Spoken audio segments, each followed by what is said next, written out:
নমস্কার বন্ধুরা, কেমন আছেন সবাই? আশা করি সবাই ভালো আছেন। শুভলিপির ব্লগ থেকে নিয়ে এলাম আপনাদের কাছে আরেকটি নতুন ভিডিও। আজ আমি আপনাদের সঙ্গে শেয়ার করব খুবই সুস্বাদু মুখরোচক একটি চাইনিজ খাবার, চিলি পনির। এই চিলি পনির ফ্রায়েড রাইস, রুটি, পরোটা সব কিছুর সঙ্গে খুবই সুন্দর খেতে লাগে।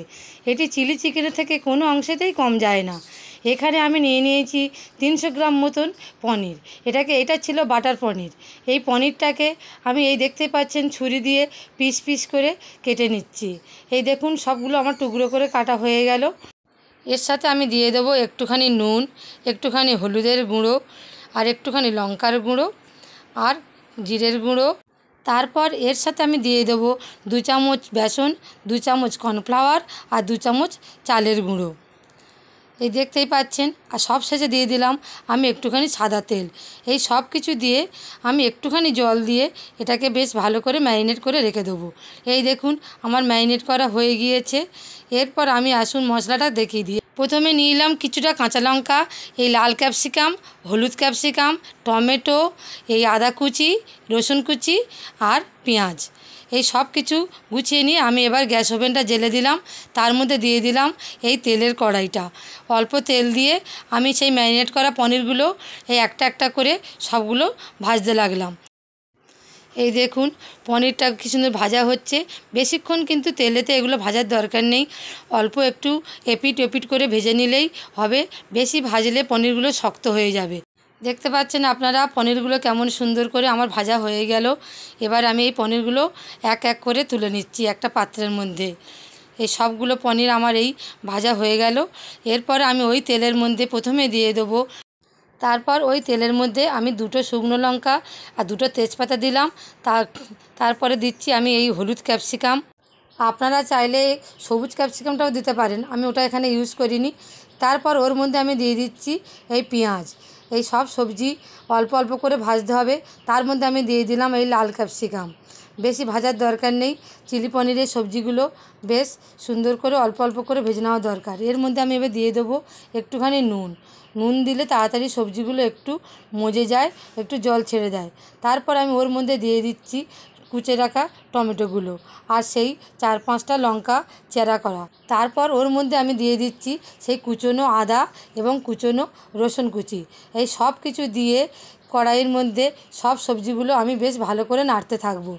এই তেলের মধ্যে দিয়ে অল্প নুন দিয়ে বেশ ভালো করে নাড়তে থাকবো। এই সব কিছু দিয়ে তেলের মধ্যে বেশ খানিকক্ষণ করে আমাকে নাড়তে হবে, যাতে সব সবজিগুলো বেশ ভালোভাবে ভাজা হয়ে যায়। এই দেখুন সবজিগুলো কি সুন্দর ভাজা হয়ে গিয়েছে। ওইদিকে সবজিগুলো ভাজা হোক, ততক্ষণ আমি একটা বাটির মধ্যে একটু কর্নফ্লাওয়ার নিয়ে আর একটু জল নিয়ে সামান্য একটু গুলে নেব। যারা গ্রেভিটা পছন্দ করে, এই গ্রেভির জন্য আমি এই কর্নফ্লাওয়ারটা এখানে ইউজ করলাম। তারপর সেই সবজিগুলোর মধ্যে দিয়ে দিলাম আমি 1 চামচ চিনি। চিনি দিলে এর টেস্টটা একটু ভালো লাগে। তারপর দিয়ে দেবো আমি 1 চামচ হলুদ গুঁড়ো। তারপর এর মধ্যে দিয়ে দেবো আমি একটুখানি জিরের গুঁড়ো। সব কিছু দিয়ে নাড়তে থাকবো। এই দেখুন সবজি থেকে কেমন একটু জল বেরিয়েছে। তারপর দিয়ে দিচ্ছি আমি একটুখানি কাশ্মীরি লঙ্কার গুঁড়ো, যাতে এই চিলি পনিরের রঙটা খুব সুন্দর আসে। এই দেখুন মশলাগুলো বেশ আমার কেমন সুন্দর ভাজা ভাজা হয়ে গিয়েছে। তারপর এর মধ্যে আমি দিয়ে দিচ্ছি 1 চামচ মতন সয়া সস। সয়া সস দিলে এই চিলি পনিরের টেস্টটা খুব ভালো হয়। তারপর একটু দিয়ে দিলাম চিলি সস। তারপরে আমি এর মধ্যে দিয়ে দেবো খানিকটা টমেটো সস। এই টমেটো সসটা আমার ঘরে তৈরি করা ছিল, তো সেটাই আমি এখানে ইউজ করলাম। তারপর এর মধ্যে আমি দিয়ে দেবো সেই আমার গুলে রাখা কর্নফ্লাওয়ারটা। যারা গ্রেভি পছন্দ করবেন তারা এখানে এই কর্নফ্লাওয়ারটা ইউজ করবেন। তারপর একটু ওই বাটিটা ধুয়ে সেই জলটুকু একটু দিয়ে দেবেন। আর যারা গ্রেভি পছন্দ করবেন না, তারা শুকনো শুকনো এমনিভাবে করবেন। এই দেখুন সব কিছু দেওয়ার পর গ্রেভিটা এই ফুটে উঠছে। তারপর ওর মধ্যে আমি দিয়ে দিচ্ছি আমার সেই ভেজে রাখা পনিরটা। এখানে আমাদের বাড়ির ছেলেমেয়েরা এই ভাজা পনিরটা খেতেও খুব পছন্দ করে। আমার ছেলে তো প্রায় সময়ই খায়। এই দেখুন পনিরটা দিয়ে সব নাড়াচাড়া করে আমি একটু গ্যাস ওভেনটা বাড়িয়ে দিয়ে আর কড়াইটা একটু চাপা দিয়ে রাখবো। বেশিক্ষণ রাখার দরকার নেই, এই 3-4 মিনিট ব্যাস। ঢাকনাটা খুলে তারপর ওর মধ্যে আমি দিয়ে দেব 1 চামচ গরম মশলা আর সামান্য একটু পাতিলেবুর রস। এই পাতিলেবুর রসটা দিলে এর টেস্টটা সম্পূর্ণ অন্যরকম হয়ে যায়, খেতে খুবই টেস্টি লাগে।